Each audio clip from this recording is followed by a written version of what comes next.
Hello and welcome to technically the first rant of the series.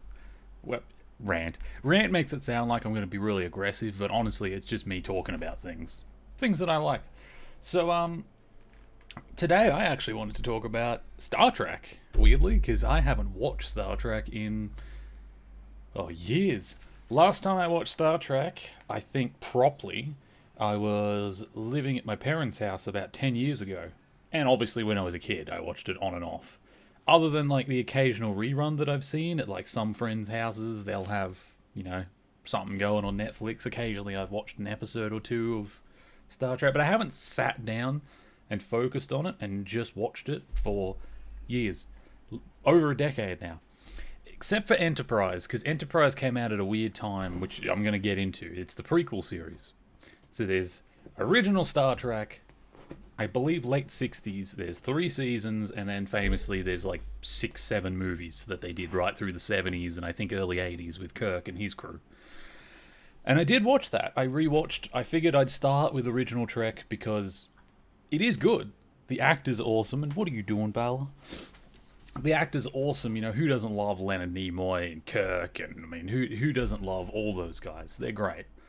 Even some of the secondary actors and actresses they had on there were brilliant. Although there was a really sad case I read about. Hang on, I need to look up her name because it'll feel disrespectful if I don't.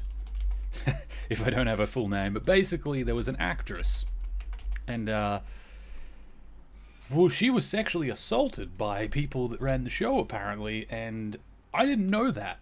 Because I remembered her, and I remembered her being sort of a thing. She was on the ship, occasionally Kirk and that made comments. Obviously, it's the 60s, she wore the short-cut dress. She was always kind of the butt of the joke for the female stuff, but she was hot, and I remembered that being a thing. Like, she was hot, we all liked her, she was cool. But, yeah, she left the show after season 1, and I wasn't aware of that until very recently. Sorry, I'm just struggling to find her name. Denise Cross? I don't think that's her. Hang on. Star Trek original series. Yeah, it is. Blonde girl. My old. Janice. Hang on. Grace Lee Whitney, who apparently died 2015, so that's very sad. But I mean, if you start looking into the original Star Trek crew, at this point in time, there's more dead than alive, and I find that very sad to say, but that is the case.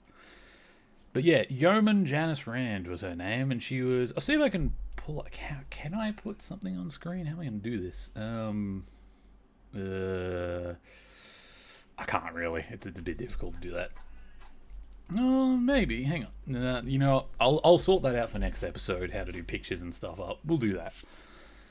But anyway, that was a weird thing. She apparently got assaulted. The studio, because it was the 60s, didn't do anything about it. I'm not even sure if she spoke up about it or if she just sort of left. I didn't read the full story, but I know it was pretty sad. That happened. She left. But anyway, more to the point. I did enjoy Star Trek. I really thoroughly enjoyed the original Kirk series. More than I thought I would. I thought I'd just watch it for nostalgia and it'd be like, yeah, whatever. It's fun because it's my childhood. But no, actually, to be honest, I guess it's just a standard of how shit Hollywood is now. Like, almost everything they bring out is just hot trash that I don't bother watching. But yeah, it was really good writing. Really, and not just good, but like uplifting writing. Star Trek has a way of making you feel good afterwards. Even the darker episodes when they delve into some pretty serious storylines, because there's some sexual assault stories. They get kidnapped by aliens. There's some stuff about some of the female crewmates being hauled aside and threatened with things that are pretty extreme for TV, to be honest. But gut wrenching. But even in those episodes, Kirk still will do the right thing. All the characters will. They'll defend them. They'll do everything they can, and it leaves you feeling good. There's something about Star Trek that just it makes you feel good, and that's not something I find many shows do anymore. And I really appreciate it when I've been rewatching it. So yeah, this is the classic. I love the Doctor. As a kid, I obviously liked Kirk the most because it's Kirk. Who doesn't love Kirk? As I'm getting older and I rewatch it, I find I actually really like Dr. Bones the most. I think the Doctor is probably the most relatable character other than Spock, but any introvert really can relate to Spock. We've all had those moments where we're in public and we're like, do I really have to be a part of this species? You can't have that Spock moment of just, I wish I could just raise my eyebrows and go, humans.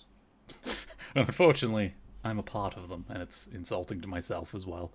But, yeah, so watching that, it's fascinating. I love seeing the classic 1960s, like, you can tell the ships are models like they did with Star Wars. You can tell it's like a ship on a string with like I don't know if they did green screens back then or if the stars were like added in post or done with lights on a black bit of cloth. I got no clue. I haven't looked at the behind the scenes how they did it.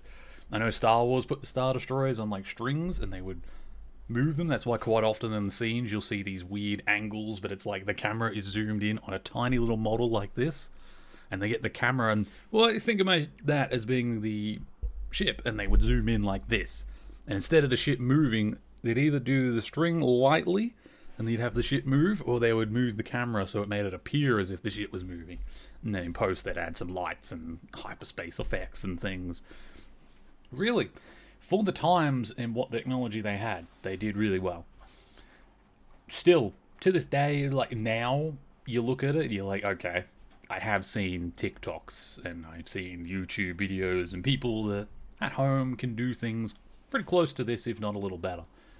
But that's with 2020 technology. That's with all the free software and computing programs and, nearly 50 years of upgrades to this technology they were working with.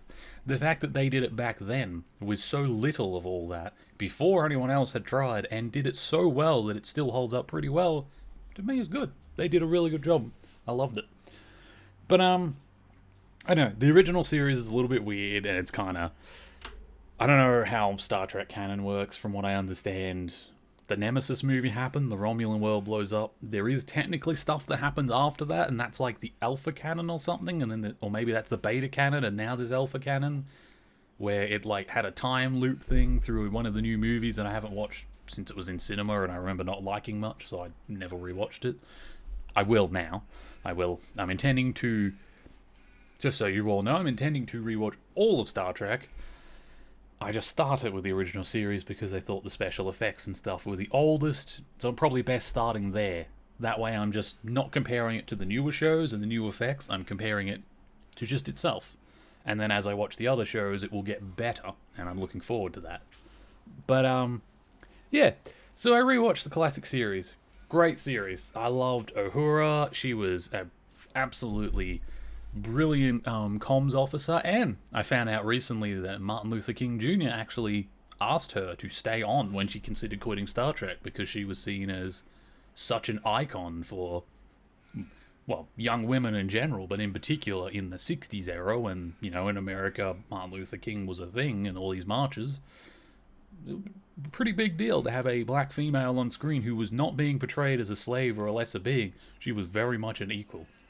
And in fact, she was more than equal. There were multiple episodes where she was the specialist saving everyone else's ass, not the other way around. And, by modern standards, that's nothing special, but when you keep in mind that this was the 1960s, Martin Luther King Jr. was assassinated by the FBI literally later that decade, maybe the 70s, but I think it was 60s. Don't quote me on that stuff. I'm no expert on the civil rights movement. It is something I'd like to look more into because I do enjoy history. I was going to say I'm a historian, but shouldn't mislead you. I'm not a historian. I'm someone who loves history and has read way more than is ever necessary for regular life, but I don't make money out of it, so I am not a historian. Nor am I qualified in any way. But I will say that was an important movement. I actually think some of the lessons of the civil rights movement have been forgotten, not so much racially, but as far as individual rights go, the civil rights movement had it right. You should judge every man by the character of his... What's that quote? Hang on. Let me pull up the quote. Judge by his character? Hang on. Yeah, there it is. Martin Luther King once said, he longed for the day when a man would be judged not by the colour of his skin, but by the content of his character. And I see a lot of anti-white stuff these days that really need to take that quote to heart. There's still things to be done to make everyone equal and all that stuff. Sure, that's a continual issue. That will continue to be an issue. Although I think you'd have, other than a few special cases around the world, at least as an Australian, I feel like, and by the way, an Australian who is Torres Strait Islander as well. So I am not just Australian, I'm also part native Australian. And not just native Australian like Aboriginals, native Torres Strait Islanders, so offshore, so even more of a minority within a minority. And I've never felt like that held me back in any way. I feel like I've grown up pretty lucky in the 90s, 2000s, and, 2010s, whatever you call that era, without that being a real issue for me. I've never considered it. I've always lived by judge a man by the content of his character, not his skin colour. I don't care if you're black, I don't care if you're brown, I don't care if you're Asian. If you say hello, I'll say hello. If you're an asshole, I'm not going to like you. I don't not like you because of the colour of your skin. That's a ridiculous measure of a person. But, that's something that I think was important. It was very important, and Star Trek pushed it forward a lot. And I never really considered that as a kid, because as a kid it was the same thing in the 90s. Yeah, in the 90s maybe Australia was a bit more majority white than it is now. It's still mostly white, like most of my friends are white, most of the people I've ever worked with are white. But there is, I would say now, a fairly decent community of, like, especially Indians, I'll say. Indians and the Indian sub-region of, like, Pakistanis, Nepalese, Bhutanese, and all that stuff. Like, there are heaps of them. I meet them all the time. My friend's dating a Sri Lankan girl. Like, I don't care about that stuff, but I'm just saying Australia has changed a little since my childhood, but not much. That sort of stuff was never a concern to me, but I imagine if it had have been a concern to me, seeing someone like Uhura on screen probably would have been a really good feeling. Would have felt like you've made it as a people. And, it wasn't that major. I'm probably making more of it than I should, but I think it's special. I think it's something that's not brought up enough, and it's cool. The fact that such a famous man actually spoke out and said to her, please stay. I'm not going to make you, but please stay. Like, you're a good image for everyone. You're showing the world that a black woman can be capable on screen. Can be capable in general, and that was an important message to send in the late 60s. But anyway, ignoring all that civil and social stuff, Star Trek was awesome. I loved it. I'm looking forward to watching the movies. Unfortunately, Netflix, at least in Australia, has, as far as I can tell, all the Star Trek series on there and a couple of movies, but I think it's only got the new ones. It doesn't have... I tried looking and, like, I couldn't find Wrath of Khan or, like, any of the classic ones we think of. So I might have to find them somewhere else. I'll find a website somewhere. I might even ask my mum. She loves it. I'm pretty sure she'll still have the DVDs somewhere. I might be able to borrow them and rewatch them, but we'll see. But anyway, what I wanted to actually really talk about, because as much as I enjoyed the original series, it is old. A lot of the storylines are kind of tropey by modern standards, but they're fun. I wanted to talk about Enterprise, not the ship from the original series, but the prequel show that was made in... Oh, hang on. Let me look. I've actually got their Wikipedia open because I didn't want to forget character names, and I wanted to have all the actors on screen so I could have a reference. Enterprise, I want to see the year, because I'm going to get this wrong. There you go. Producers 2001 to 2005. So that's what I was thinking 2004, but okay, apparently it was out for 5 years. Which probably makes sense, because I think they had a gap or something somewhere. I think there's 4 seasons. Yeah, there's 4 seasons. But anyway, it was a weird era for Star Trek, and I remember this because as a kid, like, my mum's a big Star Trek nerd, so I grew up watching Star Trek, having Star Trek box sets on the shelf being my mum's thing that she saved for and loved. And then I would watch with her. And then later on myself, because I loved it. But, Star Trek Enterprise came out years later. Like I actually mentioned earlier, I had moved out of home by the time this show... Well, no, when it aired, I was in high school. And, high school... No high school kid wants to sit down with their mum and watch something. I was too busy in my own world, doing my own thing. And I'd kind of gone off Star Trek. I'm trying to think what I was into 2005. I mean, I've always been a big Star Trek, Star Wars sort of nerd, but I'm that kind of fan that I phase in and out of fandoms. Like, I loved as a kid, I watched so much, but none of my friends really did, I guess. So, other than a few people, I never really knew anyone I could chat to about it. So it wasn't something I would often watch. I would try and show it to friends, but they'd sort of enjoy some episodes, but they never really watched the whole show, so I could never have those cool discussions about it. But, I remember watching Enterprise, to me, when I moved out of home, and I was basically an alcoholic. I worked like constantly. When I wasn't at work, I was pretty much out drinking with my friends, or I was at home drinking with my friends. Very occasionally, I would sit down and actually like game for a day or two or watch something. And Enterprise came out during that era for me, so it was a bit. I watched it on and off on. I was going to say on Netflix. I don't think I had Netflix back then, and I don't know whether Netflix was even a big thing back in 2006. I think they were still mailing out DVDs at that point. I'm not sure, but I, sorry. I remember someone showed it to me once. I remember watching it and thinking, this is okay. I liked it.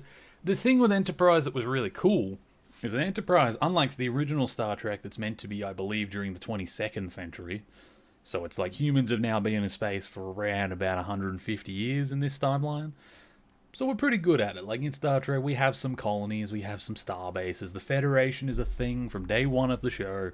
We have our allies, the Vulcans are on board. It's just sort of assumed all this is standard. There's no explanation of what the Vulcans are or discovery of the Vulcans. It's just the first episode of the show, Spock is on the bridge. And we slowly get some backstory of them as the show goes, but like introducing those aliens is not a new thing. We're not starting from base Earth. Whereas Enterprise tries to sort of fill that gap. It does the whole... So in Star Trek in the 90s, there was a eugenics war that caused... I'm a little confused if there was a eugenics war and then World War III because of how the eugenics war ended, causing opportunistic countries to act.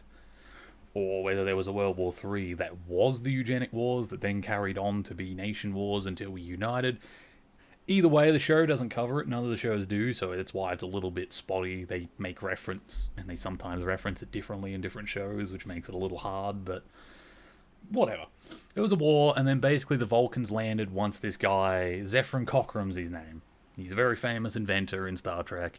He made the first warp engine, and from the moment we made a warp engine, Vulcans contacted Earth, and then for like nearly 100 years, they were helping Earth recover from this war, helping it rebuild its infrastructure, helping us get medical technology. Now that we'd had warp, we were ready to join the, alliances and make friends in space. And the Vulcans were like, hey, we'll help you out.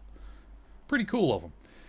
But Vulcans are they've had a civil war of their own in the past where they basically followed this pacifist kind of Mahatma Gandhi type character who followed this way of peace. The only way forward is to suppress our emotions and control them and not let them base all of our, choices on it because they were nuking each other. Let's not make the decision to nuke someone because we're upset about something they did.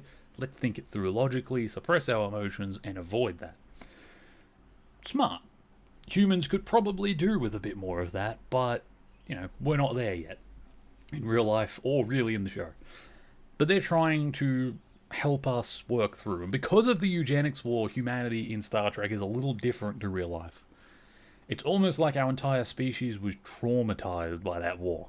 And I get the feeling that that was the case, because it sounds like when the Vulcans landed, we had just about nuked ourselves into oblivion. And what we see of Khan, and we see of his supporters, and we see of the few other augmented humans, like genetically modified super soldiers basically throughout the shows, because there are some more. They do come up again. Like obviously there's Khan's the most famous versus Kirk and that whole rivalry.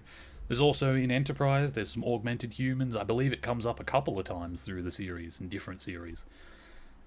But stronger humans, the problem with them is they're stronger, smarter, faster, more arrogant. They get all the buffs are made better. The problem is all the debuffs that humans have is also made stronger. So our arrogance, our belief that we're right, our not willingness to listen when we think we're right and you're wrong, that's problematic in regular life and causes conflict. Now when you get a human that is twice as strong as you and can say, not only are you wrong, but my superior brain has been grown in a lab to be better than yours, and I'm telling you you're wrong, and I'm going to make you live the way I want, that's going to cause problems, and it did. That's the eugenics war. Earth, it looks like multiple nukes went off. It sounds like Earth nearly killed ourselves. Honestly, it sounds like Earth nearly destroyed itself. The Vulcans were very hesitant to even make contact, but they did. And Enterprise, yeah, we're nearly 20 minutes in, and I'm just now getting to Enterprise. But Enterprise was an attempt at a show that I really liked. It came at a weird era where there hadn't been direct Star Trek on TV for, I think, nearly 12 years by this point. Deep Space Nine and Voyager had ended, I think, in the early 90s or mid 90s. And then, kind of from when I was born, I watched reruns and the old shows with my mum.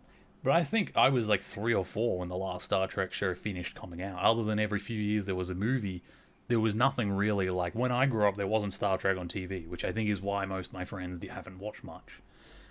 And then Enterprise came out, but it came out that leading up to financial crash era, be pre 2008. Star Trek wasn't a very booming business at the time. It was depleting. There was a lot of issues with Star Trek. It was in a weird spot where it could have very easily gone financially bad and never returned. And Enterprise was kind of its last foray into TV, and it was sad because it didn't do well ratings wise, because again, a weird era. It was that era where most people, like my generation, basically wasn't watching TV anymore for the most part. Too many ads, too many reruns of old shows, and it was mostly seen as something that just boomers and older people watched. Like my generation, everyone used to have a hard drive full of TV shows. Technically illegal, I know, but Australia, everything's super expensive. We were all poor, and Netflix and all those streaming services weren't really a thing yet, and the ones that did exist were very bare bones, basic, and internet was crap back then. It's a bit better now. Australia's internet's still behind the rest of the world, but it's a bit better. My point is there's options now, but it came out during a point where it needed TV ratings, and TV was dying. Still dying. I mean, at this point, it's basically a dead industry that's just enjoying its last breaths. But back then, there was still this. We hadn't quite accepted that yet, and we thought it would work, and it didn't. So a lot of networks had issues over those years. A lot of things like Stargate and other series also failed during this era because of all these issues. And it's sad. It's really sad because I'm rewatching Enterprise now, and I'm going to be honest, and this is probably going to be controversial to Star Trek fans, but right now, as of this moment, rewatching original series and Star Trek Enterprise, in my mind, Deep Space Nine was my favorite. I'm still holding it there until I finish rewatching all the series. I'm not going to give my official favorite yet. But I will say at this point, Deep Space Nine was my favorite, and I thought Enterprise was good. I remember enjoying it. Not really watching all of it until now, but rewatching it now, I'm just going to say, I think it might be my favorite. I think I honestly might like Enterprise more than I liked any of the others. I don't know that yet, because next I'm going to watch Next Generation, and then probably Voyager, and then Deep Space Nine. I'm not sure which order. I kind of want to leave Deep Space Nine for last, because it was my favourite. Maybe it still is. We'll see when I rewatch, but for myself, kind of like a treat, leaving the best for last, I want to leave it for last. So what I thought I'd do is watch the original, because it's the oldest. I was going to watch Next Generation next, and watch them in release order, and then I decided, you know what, no. Because of the way the storylines work, it would probably make more sense for me to go backwards to the 21st century or late 21st century. I think it's meant to be like 2150 or something when this show started. And watch this, because this is technically a prequel to Kirk. Because this is like the era where there is no Federation. It's so interesting as they try and... It's new. It's the newest show, other than Discovery, but Discovery I'll rewatch again as well, because I've only seen the first few episodes. It didn't impress me. I don't want to talk about it much, but let's just say I never bothered going back to watch Season 2 or the rest of Season 1, because honestly, it just didn't interest me. Didn't like the changing of the Klingons, didn't like much at all, actually, about that show when I started watching it. Did not leave a good impression on me. But, I'm going to give it another chance, because people do say the second season with the Terran Empire, it got better. And maybe it is just one of those things where I remember Star Trek Next Generation's first season isn't the best either. It was better than I think Discovery was, but compared to the later seasons, yeah, it wasn't as good. Maybe it just needed to get its footing. Maybe if I rewatch it now and see Season 2, it'll grow on me. Maybe I'll like it. We'll get to that one day. Discovery is a whole nother thing. But for this show, they tried to... They had to write an interesting line where the technology of today and real life for the filming and special effects is obviously way better than it was in the 60s. But in universe, they had to try and make the storyline so that it made sense. So this ship could not be as advanced or developed as Star Trek original series was. So the ship had to be older. It had to not have a lot of technology so that we can see, yeah, in that 100 or so years between the shows, or that 80 years, whatever it is, there was some tech upgrades. There was some changes in the universe. Things happen. It's meant to show an earlier era. Just like you wouldn't you wouldn't start writing about the 1800s and talking about cars. You would talk about horses, because cars did technically exist near the end, but they were a weird thing. They didn't really take off till the 20th century. Kind of same with Star Trek. A lot of those technologies exist. Like in Enterprise, they talk about shielding. Other species have shielding. Halfway through, the security officer actually develops in his free time some redundant shielding poles, which are like what gets used for internally shutting off areas or protecting engineering, or like when you get boarded, you'll activate the shields to protect an area. Which makes sense. That's what you do on a ship. But this is trying to show an earlier era where humans, not only have we just gotten a warp drive, and Enterprise is the first ship we've ever made for space travel on our own. Well, not on our own. It's the first warp drive that can go past one. There are, I think, like 1 or 2 colonies in the systems near Earth where we've got some very slow, like generational ships that have gone out. But not much. This is the first official Starfleet ship. And it's old. And they tried... I love the aesthetic that they went with. This weird, futuristic, but not too futuristic. Kind of futuristic, but archaic. Like, they have grappling hooks. Grappling hooks. Like, actual grappling hooks, because tractor beams, the idea of using energy to lock onto a ship and bring it to you, something the original series ship had, I believe, and most other species are shown to have, and throughout every other Star Trek series, I believe almost every Starfleet ship has a tractor beam and a shield generator of some description. Not all ship shields are the same. Some are bigger, some are less. Depends if they're warships, science ships, in the era. But they had shields, whereas this Enterprise does not have shields. It does not have internal shields. It has bulkheads that close like an old submarine, just trying to like pressurize off and cut the area off rather than just using shielding like they do most of the time. Which makes sense, because it's kind of like a submarine in space. They've got grappling hooks, so when they hook onto things, they use a magnetic like bit that shoots off, magnetizes to your hull, and then drags you. It's cool. I really liked that. I was like, that's the sort of thing that I could see today. Like, Elon Musk or whoever else gets private spaceships and we start actually going to Mars in the next few decades.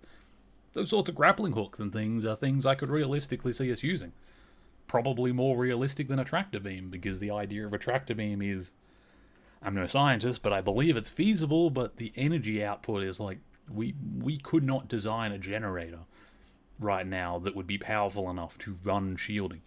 Even on Earth, let alone doing it portably in a starship. So the idea of grappling hooks, I love it. I love that. They have hull plating that polarizes. I don't really know what that means. I assume it's just heavy plating magnetized. Maybe it's an electrical field to try and dissipate some of the energy weapons. I don't really know how it works. They always say polarize the hull. Season 4 into the show, I still don't know what that means, but I love it. But I love the questions. I love Star Trek's moral questions. I love that it makes you think. Star Trek doesn't always answer the questions, and that's part of the beauty of it, because some of these questions are unanswerable with our current technology, and I like that. I like that I can rewatch these shows from the 60s and 70s and still question the morality of these decisions, even with all the tech jumps and things. And in fact, some things that I used to agree with or think make sense, now I look back at it and I'm like, I don't know. Like, I'm going to talk about this one episode in particular, before I talk about Captain Archer. Let me talk about the characters for a minute. So, Captain Archer is an interesting captain. He starts off kind of like Kirk and Picard. He's got this whole, I'm willing to defend myself if I need to. He knows how to fight. He's a decent captain. He's very quick on his feet. But he has a bit of a problem with naivety in the early seasons. In the first 2 seasons, he's very much, we're going to go out and make friends. He doesn't want to charge his weapons. He doesn't lock onto ships. Even when they're firing at him, he tries to continue to talk. Like, it takes him a while to learn. It takes a few of his crew dying and a few people nearly being slaves and a few times where they nearly died before he really starts to get a balance on being diplomatic and security conscious. He's sort of forced into it. And it's interesting, and I like that. And then there's T'Pol, who is the female science officer. And she is brilliant. And I think it's very intentional, and I think it does a lot for the actress. And I actually want to very quickly call out this actress because I think she's brilliant. Paul, Star Trek. That should be enough. Paul, Star Trek. First appearance, broken bow, blah blah blah blah.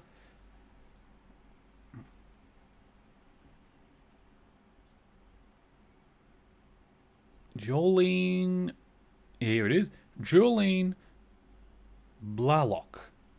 Honestly, she is awesome. She is, not only is she really attractive, like she is, I didn't even notice until I think season 2 or 3, because there's a couple of scenes where they like put her in certain situations where you're like, oh wow, I've never seen her not dress modestly, but she's actually really hot. Like, I remember I was watching, it's the Terran Empire, which is like the mirror universe where humans are, there's a mirror universe that we tend to interact with in almost every series, where everything's different. Humans, instead of being friendly and wanting to federate and make allies, we dominate, and we're militarist, and we're successful, and we run an empire. And there's a lot of crossover episodes where we get to see mirror versions of these, which is always fun. And in the mirror universe, she dresses sexy. She's got this, like, cut-off thing. She has a belly showing, and she doesn't have a belly, let's be real. It's just this straight. She's gorgeous. And, she's great. But the thing is, I didn't notice. She's one of those characters where I didn't like her just because she's pretty and she's a bit of eye candy on screen. Like, I actually really enjoyed her character. I think the actress played a Vulcan so well and believably that in the scenes where she had to be emotional, because for a Vulcan, that's a big deal. For a Vulcan, it's a taboo thing to show your emotions, especially publicly. And there's a few situations where she is caused through external things to have her emotions heightened and to lose her control. And it's a big deal for her and for other Vulcans, and it's really heart-wrenching. Like, she plays it so well. The facial expressions, everything. Like, she is so believable that I feel bad for her in every episode. Because I'm just like, she's going through hell. I really feel for her. And that's the sign of a good actress. Like, she's doing brilliant. I don't really know what she's done since then. I'm sure she's done a lot, and I hope she has a good career, because she's brilliant. She deserves it. Same with Archer. I didn't say as much about him. He's not my favourite captain by any means, but I really like him. I think he played well, and I will say, one huge point towards Archer, he has a dog on board. He has his dog Porthos, the goodest boy of all of Star Trek. And I think, maybe to this day, one of the only dogs in Star Trek, because dogs aren't something that comes up much. Star Trek dogs. I'm just going to look up dogs. Is there a thing with dogs? Oh, that's right. There was a weird Kirk. There was a dog with like a horn on it, and it was like an alien race of some kind. I remember in the original series that Spock had for a little bit. But there's Porthos, which was Captain Archer's beagle.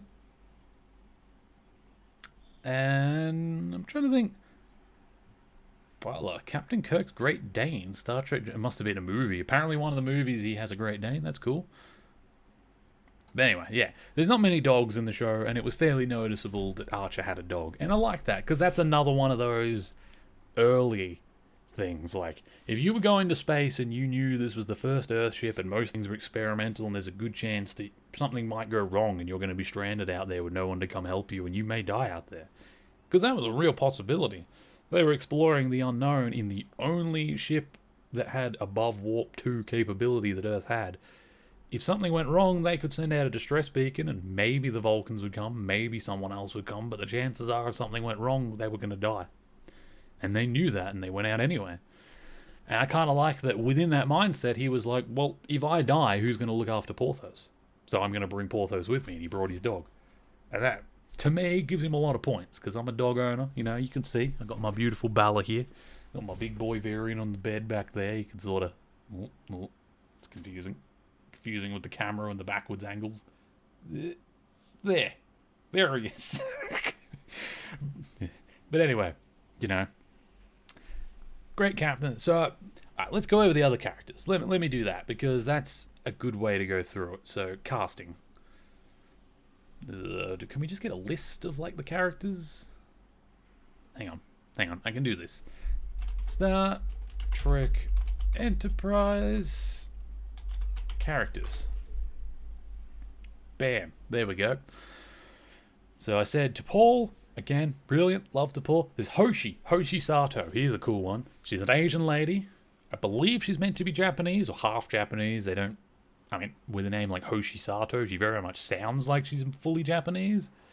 I don't remember, though. Her dad is Asian because it shows her dad in one episode, but I don't remember if the mother was.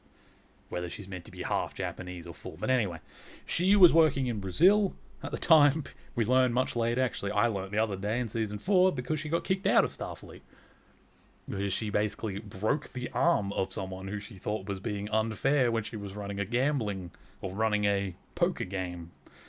Because gambling's technically illegal in Starfleet, but, you know, she technically didn't break the rules, but the commander tried to take it away from her anyway, even though she hadn't broken the rules, and she got so frustrated that she just acted without thinking and basically broke his arm as he was trying to, like, clear the table, which got her discharged dishonorably for assaulting an officer before she was finished training, which is so funny, because in the show she's probably the least aggressive of all the characters on that ship.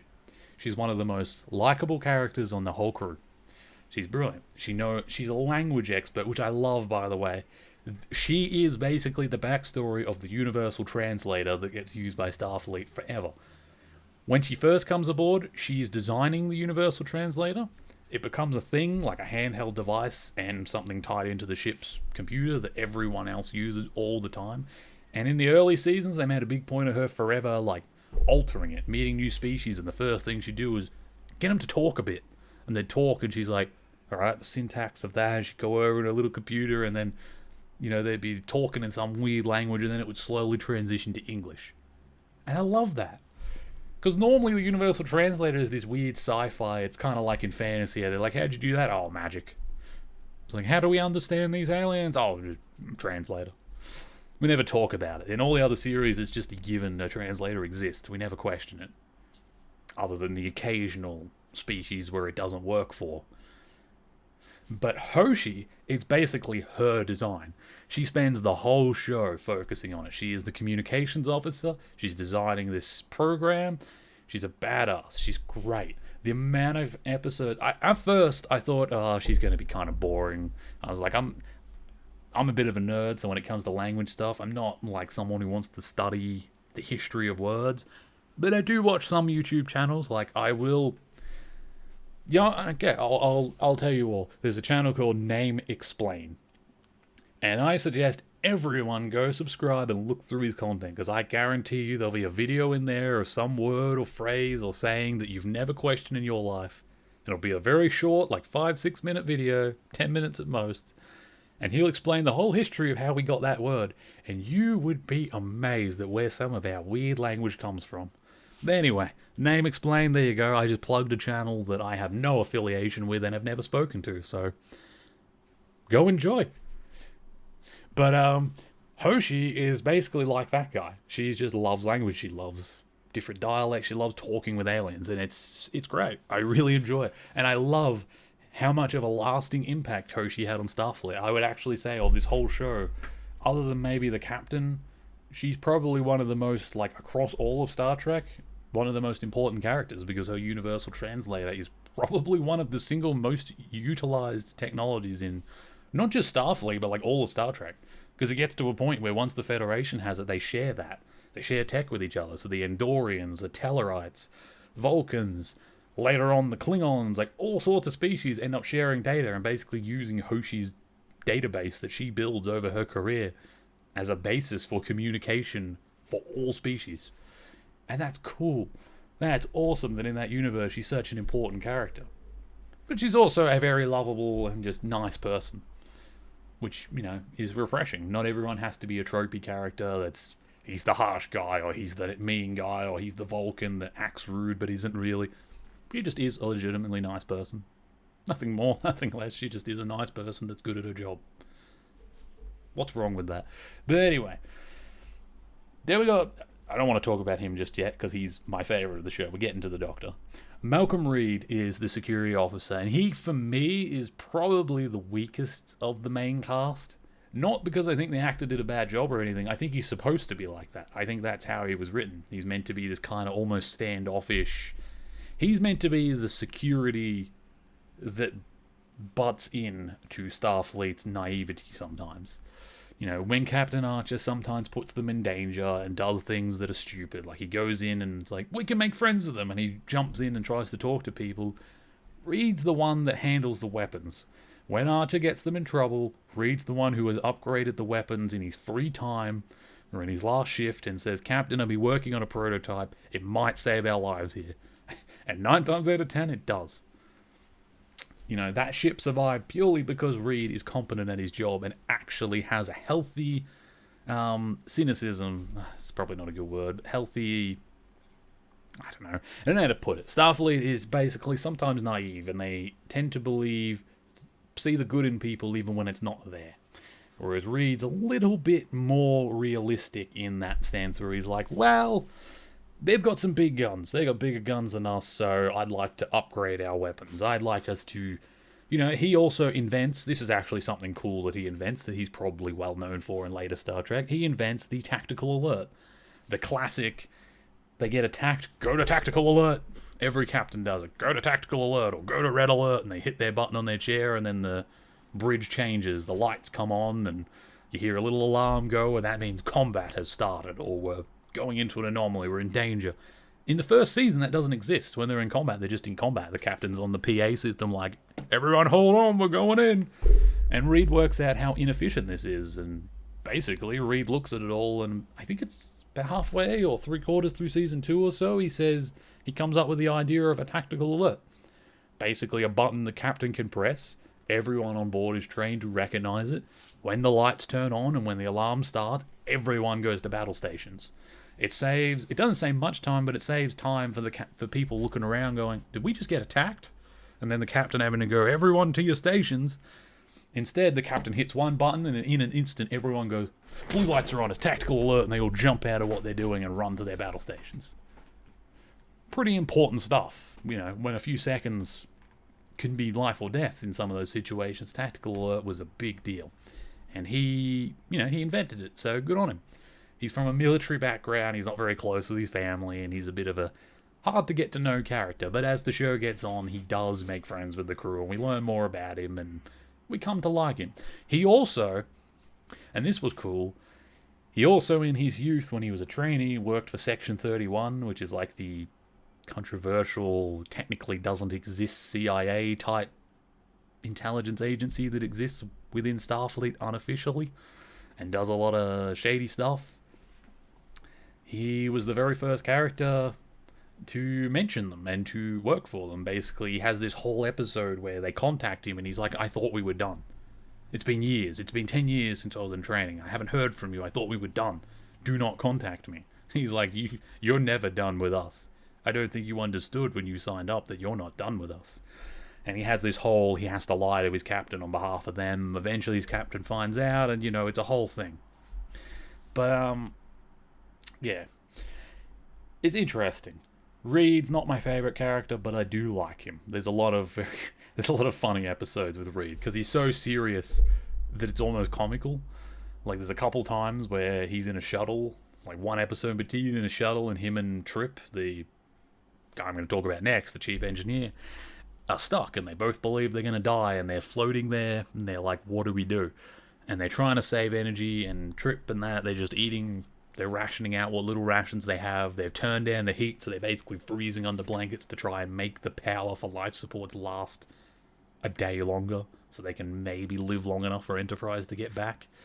So they're going through this. They're like suffering. They're having this horrible time. They're in there for days. They stink. There's no toilet facilities. They can't shower. They're in the cold. And they both think they're going to die. And it's this really, really sad episode where you're basically watching these two men die. Now, Trip doesn't give up hope. He's a very opportunistic, I was going to say. That is not the word. He's a very, how do I put it, positive person. He's always benefit of the doubt. We can survive this. All we have to do is try. Just think. Don't give up hope kind of guy. And you need that in those situations. Whereas Reed is not. Reed is, like I said, a very practical realist. Reed spends the entire time basically dictating messages vocally into the computer so that when they find their bodies, he'll have messages and goodbyes to all of his friends and extended family and ex-girlfriends. Everyone.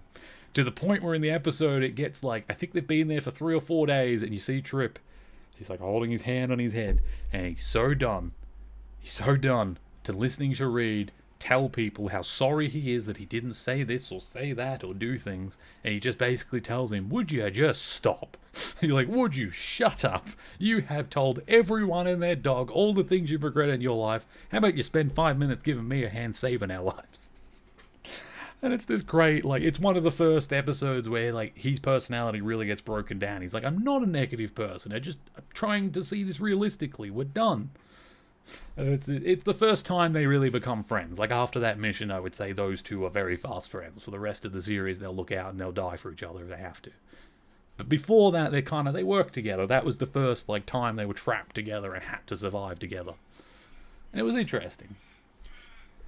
But then we've got, who else is on the crew? There's Travis Mayweather, who is like a black guy.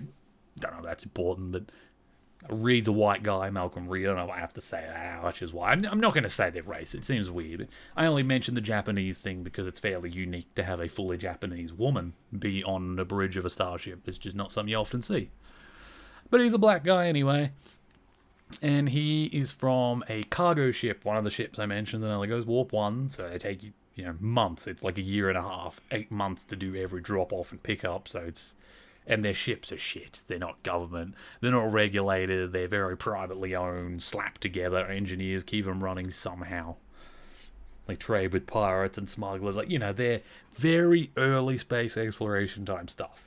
But it does give Travis a lot of experience at running and piloting ships that most people on Earth, before the Enterprise had been built, didn't have. Other than simulations and a few things in the atmosphere, no one had really piloted many ships other than basic shuttles. Which gave him a lot of piloting experience and piloting, not just piloting, but piloting in warp speeds, which was pretty rare to have experience in for him, which made him a brilliant candidate for the bridge. And he is. He's pretty good. He seems to know the systems pretty well. He's a decent engineer. Not like Trip, but he's a decent engineer. Good pilot, and I like him. I don't have much to say about him. He's probably one of the more, I don't want to say boring, but there aren't many episodes based around him. There's like a couple around him, and sometimes he has good ideas, and I like him as a character, but he's not too standout for me. But he's the pilot. And we've got classic Trip, Trip, who is the chief engineer. Typical, Star Trek. Chief engineer is always a big personality character that we all love. And in this one, they decided to go with the kind of, because I find in all the shows, the captain tends to have a best friend on the crew somewhere. It tends to be someone. Like I'd say for Picard, his best friend was his first officer, William Riker. And for Kirk, it was very obviously Bones, who was his old friend, and then Spock, who had become his alien friend once they'd served. Like, everyone becomes friends once they're on board and serve together, but there's always, like, one character, one pairing, usually the captain and someone else who were friends before the ship. And in this show, Captain Archer and Trip Tucker are friends. They didn't grow up together, but they were friends through Starfleet, and they... Basically, the whole program to build Enterprise was nearly shut down after a failed warp thing, and they were going to delay the program 10 years and go back to the testing phase. And Trip Tucker, well, his real name is Tucker the Third or something, and everyone calls him Lieutenant Tucker or Commander Tucker, I think is his actual title, but he just goes by Trip.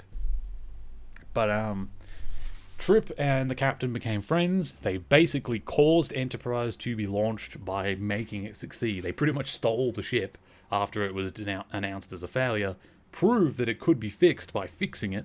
He used his engineering skill to fix the warp drive, and then Archer flew it. And because it was successful, they decided to forgive them for their crimes, because they were essentially crimes. They stole government stuff when they were basically not supposed to touch it, and then flew it and could have destroyed it. That's some pretty high crime stuff. But they brought it back, and it was just to prove it worked. And because of that, Archer was made captain, because he was already one of the two that was up to be captain, and because he caused the program to succeed, he ended up getting the captainship. And he basically, decided, you know what? Trip helped me make this a thing. He helped me get Enterprise out here. He's a big part of why humans are in space right now. I'm going to make him my chief engineer. And they sort of, it seems like after that event, even for a year or two between when the ship was being fully built and fixed, Trip was in charge. Trip was his friend, and they're always hanging out. Like, almost every episode has a scene of Trip sitting in the dining room with Captain Archer and someone else. Usually it's Paul, the science officer, or a guest that's on board, or another officer.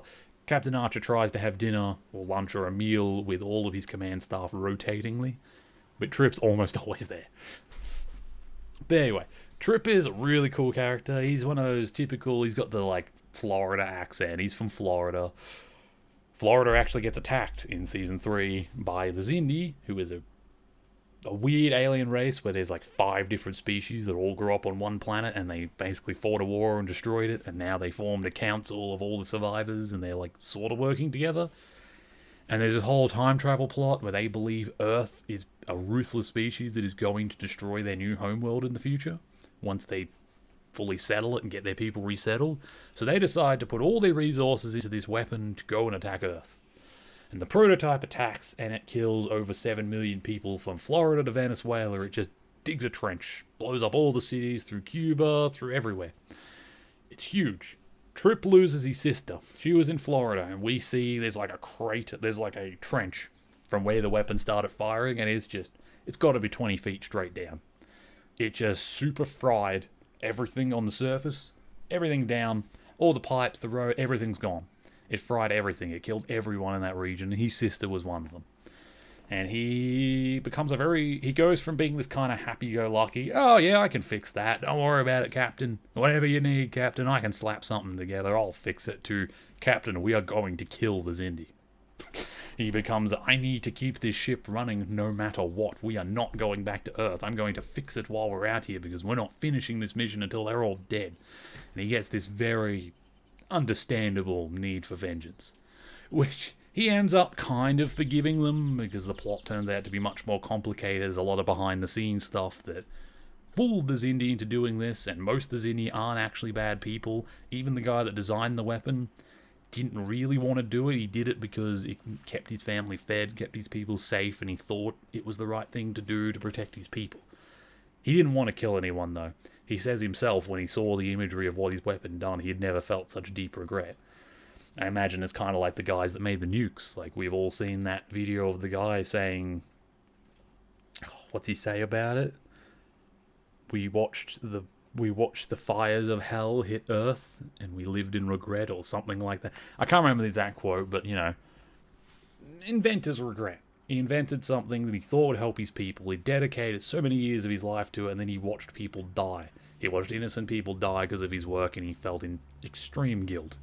And after a while of him and Trip arguing and having to work together because of the plot, Trip eventually comes around to, you know what? I can never fully forgive you, but it's also not your fault, and I'm taking vengeance on more of your people who were innocent of these crimes, won't bring my sister back. So he has this whole... he chooses to let it go. And it's interesting. He also, I won't talk much about, him and DePaul have a weird romantic thing that kind of starts and is on and off through the whole show when they end up together. And it's kind of cool. I think they are the very first human and Vulcans to ever be together, and because of the example they set, Spock is obviously born later, where humans and Vulcans start sometimes having relationships and children. But anyway, we're going to go into, well, my favourite character now is Dr. Phlox. I don't know how people feel about Phlox now in hindsight, or how they did at the time. I don't know, some people might have hated him, some people might have liked him. He's not a human. He is one of the 2 aliens that serves aboard. Obviously there's DePaul, the science officer, Vulcan, and then there's Phlox. Phlox is a fascinating doctor. He's a Denobulan, so they've got these weird, like, ridges that go along the side. When they're really frustrated, he can apparently blow his head up like a puffer fish. And they have this weird cultural thing where he has 3 wives, and each of his wives have 3 husbands. But that's not a thing. That's a problem for them. Like, polygamy is normal for them. And, like, he sees his wives' other 3 husbands. Remember, he has 3 wives who each have 3 husbands. So he technically is married to 3 women, and there are 8 other men in his life, and he considers all of them family.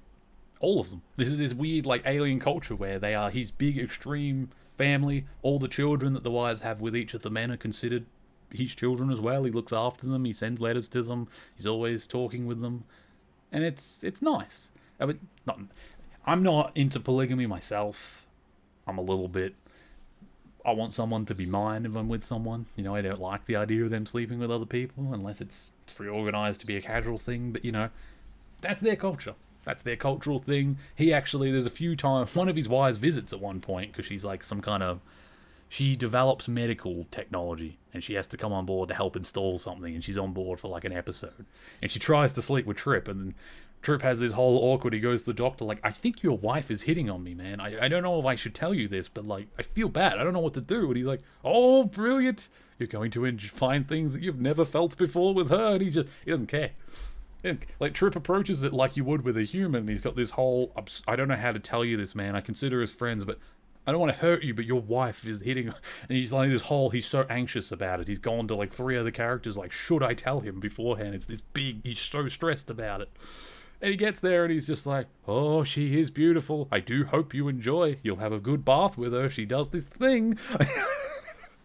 And it cracked me up so much. The whole episode had been this like tense build up to this moment. And the doctor's just like, oh, I hope you enjoy my wife. I'm sorry, it shouldn't be so funny, but it really got me, and it really made me like him a lot. And he's the type of doctor that I can enjoy. He's the type of doctor, there's no, I know better than you because I'm a doctor kind of arrogance that you get from a lot of doctors, which while it might be true, you can still treat people as people.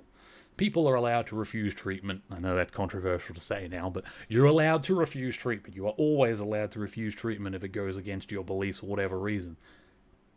But, you know, the doctor will still try.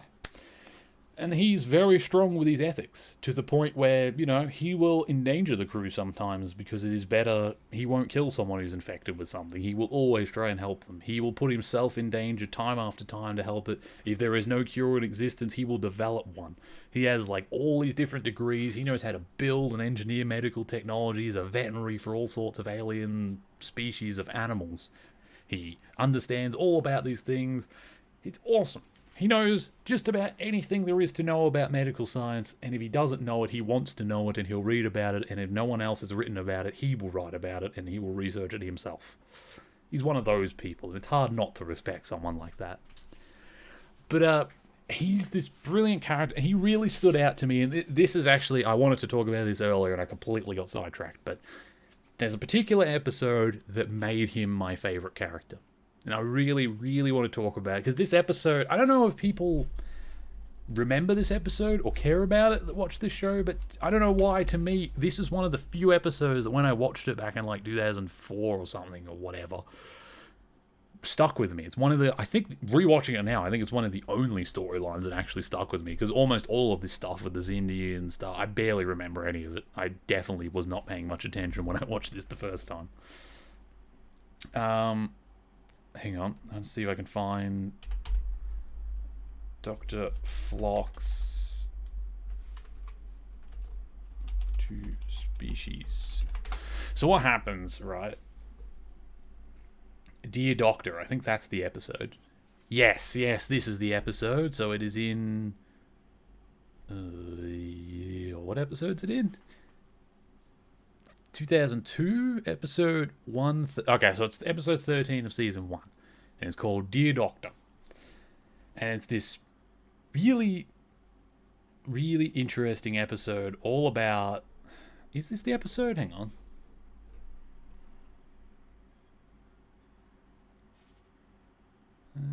Sorry, I'm just quickly looking at it. Yes, it is. It is this episode. It's called this.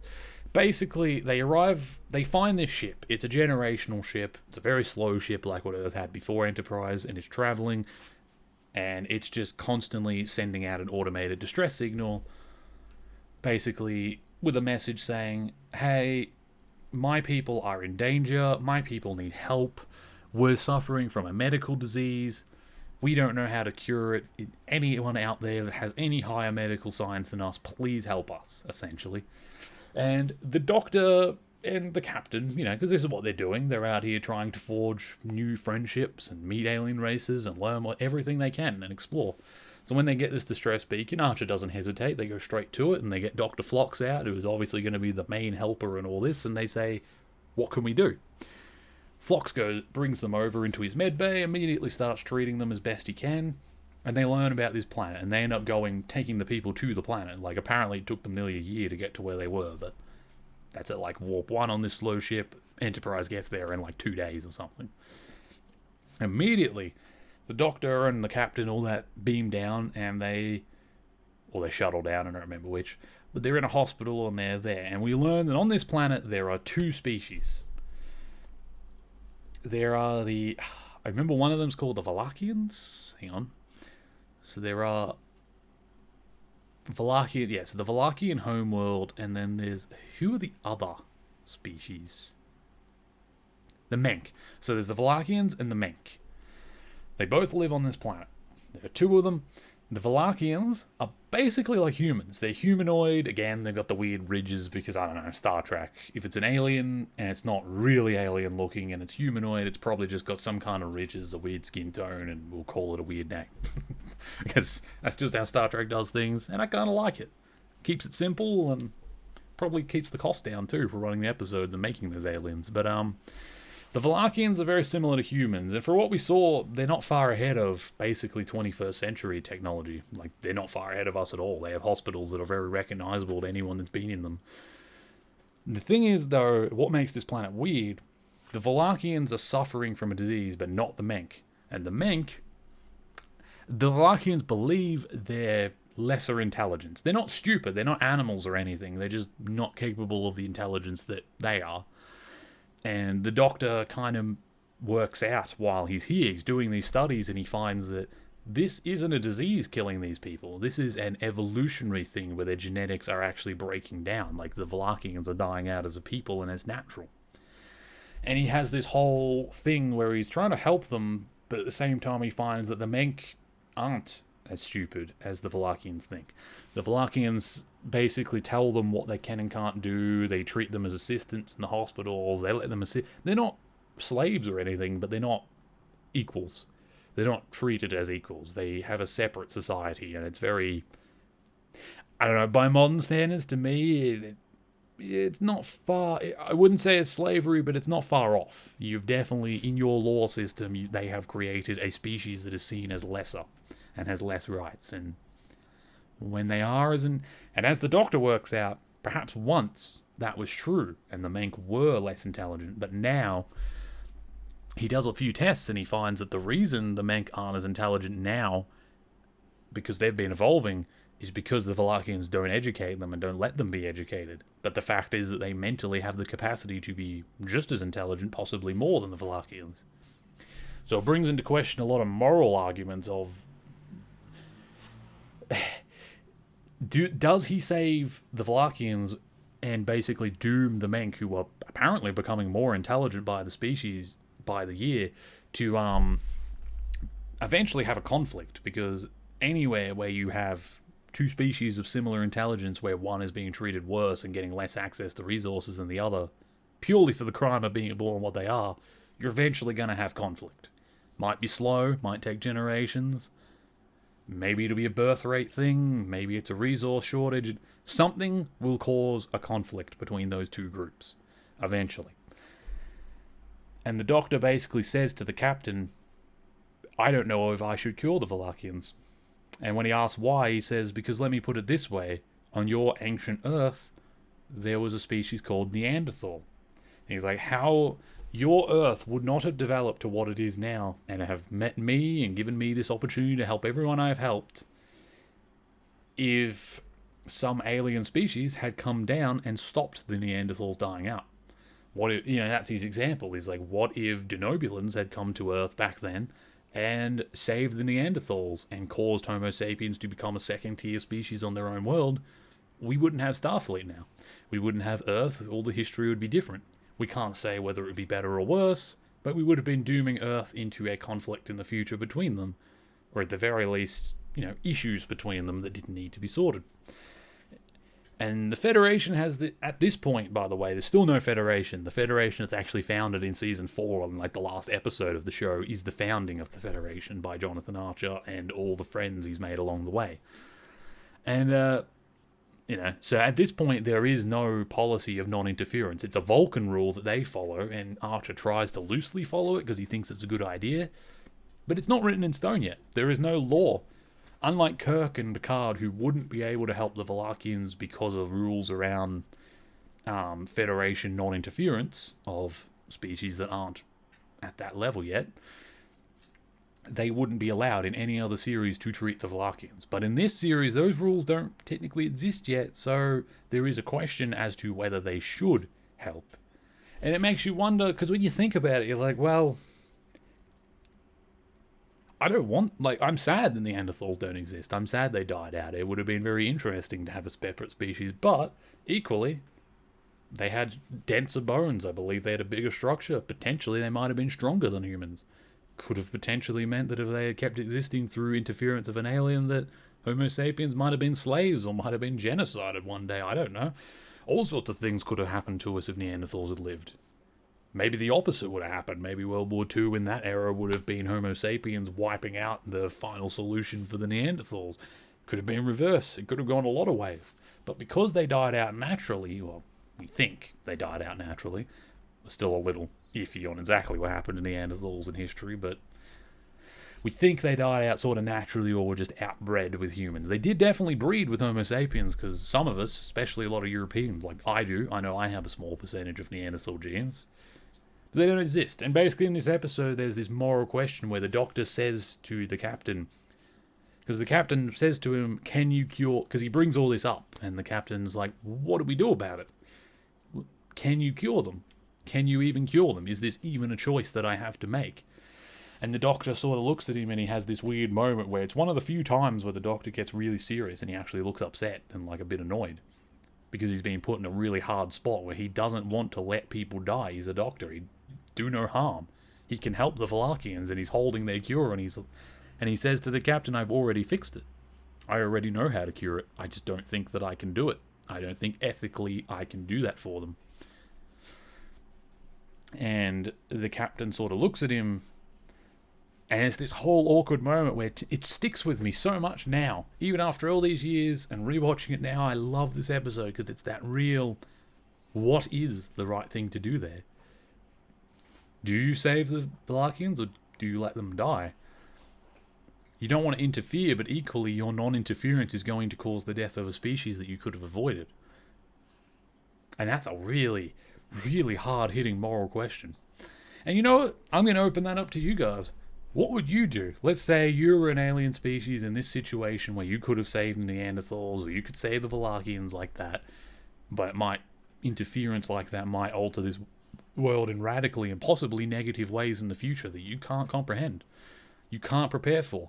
But in this moment, you have to decide, do you want possibly millions of people to die now, so that millions of others can be basically uplifted and become what evolution seems to be doing naturally, allowing the Valarians to die off and the Minks to overtake the world, and then eventually Mink's technology will grow as they become the dominant species over the world, and perhaps one day they'll join the Federation.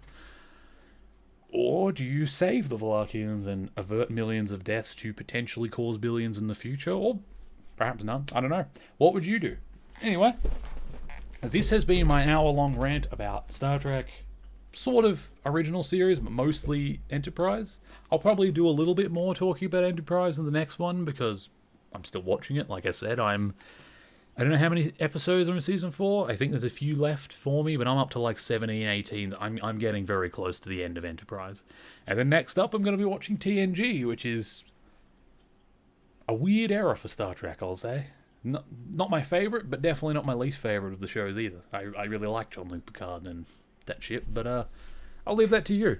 Let me know what you thought of this. Let me know what you would do in that situation and what you think is the right choice. And tell me who your favourite character is on the original ship and on Enterprise.